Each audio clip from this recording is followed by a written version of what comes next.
All right. Today I will be talking about one of my favorite topics in modern physics, and that is time dilation. So, time dilation really has a core question at the heart of it as a concept, and that is how can two people experience the passage of time differently? So, for example, one person may experience a year passing them by, while another person may say, no, it's actually been 2 or maybe 3 years. That's a very hard concept to wrap our heads around because it's not really something that we experience in our day to day life. But hopefully, what I'm able to show you today will give you a better understanding of the idea. So, before we get to time, I do just want to talk about frames of reference.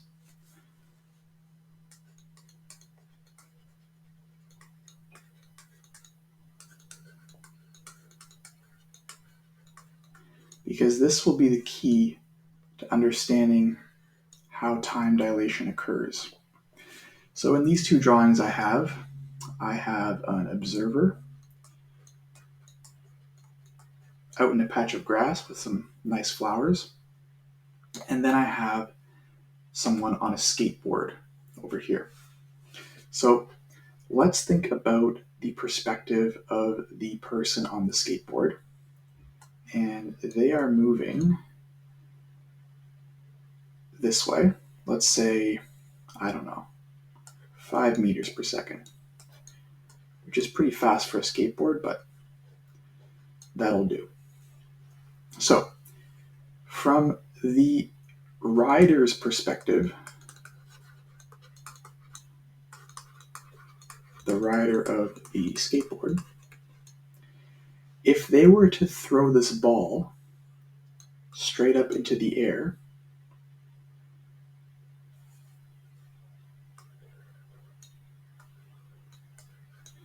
they would just catch it a couple of seconds later, and all they would see is this vertical movement of the ball. So the skateboarder doesn't actually notice any horizontal movement of the ball. They just threw it up and it landed back in their hand. However, if we were to ask the observer to describe the motion of that same ball, they would say that, the ball was thrown upwards, but it also traveled a horizontal distance. So it's going to have a trajectory kind of like this, right? Because for the skateboarder, the person throwing the ball and the ball itself have the same horizontal velocity. And what that means is that in this frame of reference,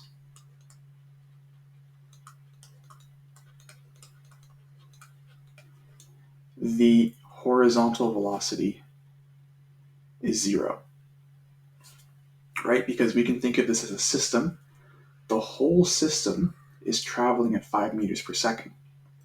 So if we add another component of motion to the ball, in this case vertically, that's the only change that's occurring. But for the observer, they're seeing motion of 5 meters per second in the horizontal direction. So when we throw the ball up in the air, we are adding that to its motion. So we get kind of like a projectile motion situation here, where it's going up and to the side. Now, neither of these people are wrong. They're just describing the motion of the ball from different points of view or different frames of reference.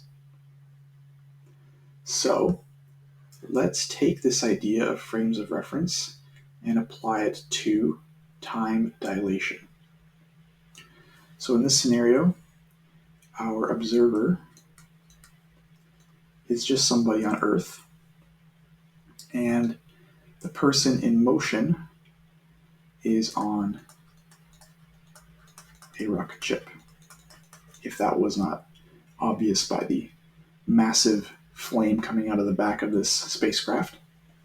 So In this scenario, we need to think about a thought experiment. And the thought experiment is this thing here, which we're going to label a quantum clock. So the quantum clock thought experiment is pretty simple. We're going to imagine that we have a clock, and the way it measures a second passing in time is the amount of time it takes for a beam of light to hit one of these ends of our clock. So going down from this point to here would be 1 second. Going up from that point to here would be 1 second. Now, light has a constant speed, which is 3 times 10 to the 8 meters per second. So the speed of light is constant, and it's traveling a certain distance to represent 1 second passing. So for the person on the rocket ship,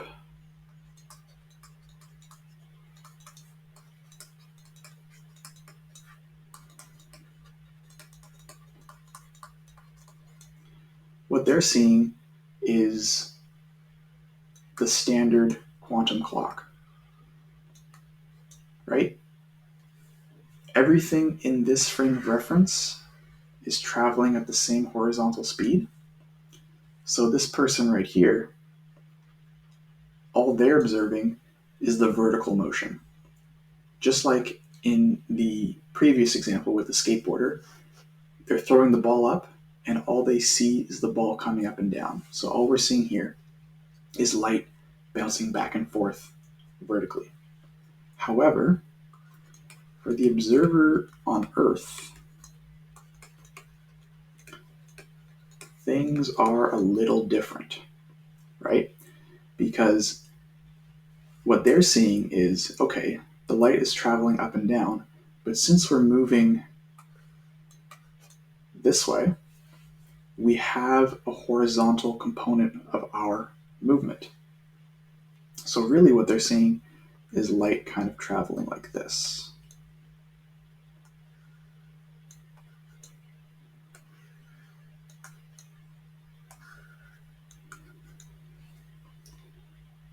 So now we have a bit of a dilemma, right? Because the speed of light is the fastest speed possible. We can't go any faster than the speed of light. So it's not the case that the beam of light here is able to speed up and cover this larger diagonal distance at the same time as the regular quantum clock, right? Because we can think of each diagonal movement here as a part of a triangle, and we know from Pythagorean theorem that our hypotenuse is always going to be longer or larger than either of the other two sides. So we have a larger distance to cover. The light does, I should say. The light needs to cover a larger distance, but its speed cannot increase. This is our limit. What that means is that for the observer, it's going to take longer for the light to bounce between these 2 points or these 2 walls, and so time has stretched. So in this example, we could say, in the rocket ship's perspective, 1 second has passed. But here, more than 1 second has passed for each bounce of light in our quantum clock. Right? So this is a second, this is a second. But for the observer, this would be greater than 1 second. And that's a little confusing to wrap your head around, but I find using the quantum clock idea is the best way to visualize it.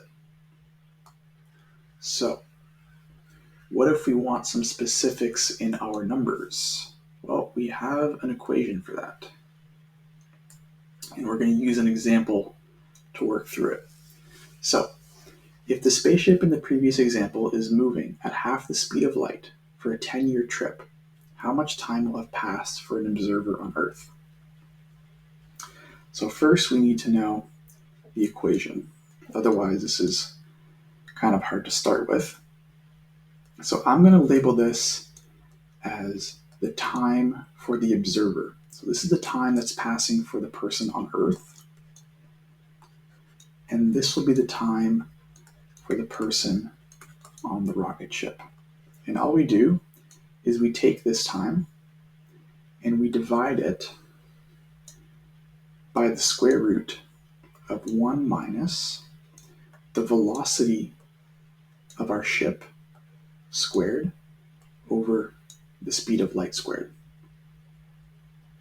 And what you'll notice is the velocity of our object's on the bottom. So as velocity increases, let me rewrite that.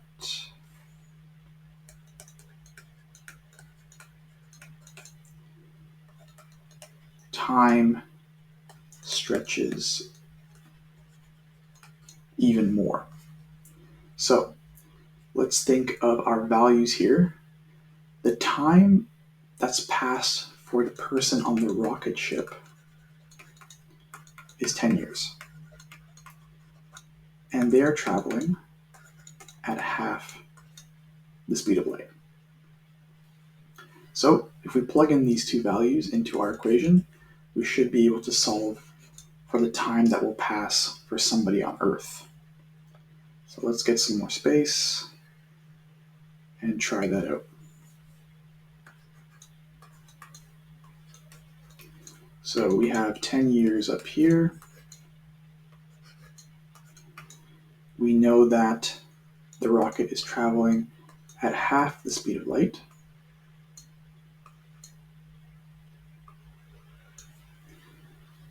So what we can actually do here is we don't have to plug in the value for the speed of light, since we're referring to the velocity of the rocket ship in terms of the speed of light.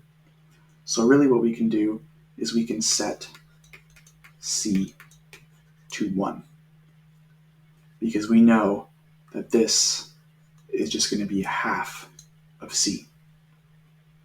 So that makes things a bit simpler. So we have 0.5 squared over 1.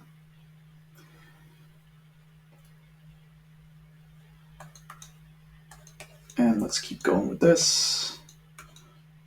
0.5 squared is going to be 0.25.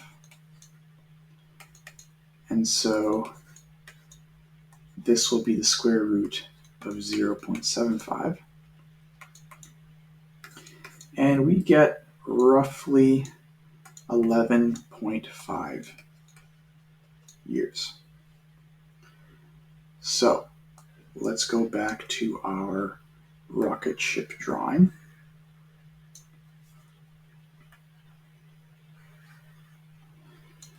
And we said that the rocket ship is traveling at half the speed of light. And in this scenario, for 10 years passing for the rocket ship, 11 and a half years would pass for whoever's on Earth. And so let's say the person on the rocket ship was 30 years old when they left. They're going to come back to Earth at 40 years of age. And if they had a twin back on Earth, who was also obviously 30 years when they left, they would be 41 and a half years of age.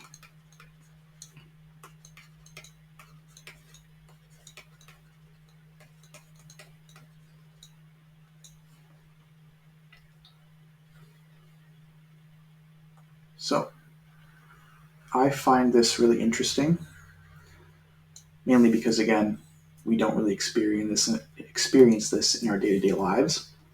So just understanding this phenomenon better, I find really cool. And if you want a good visual for this to better understand it, I would actually recommend the film Interstellar.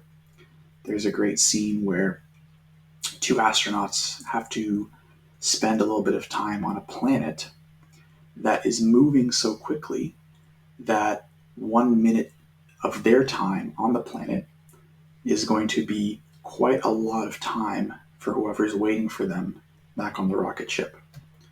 So that's a film recommendation for me. And another recommendation for me is that you have a great day. Thanks for watching.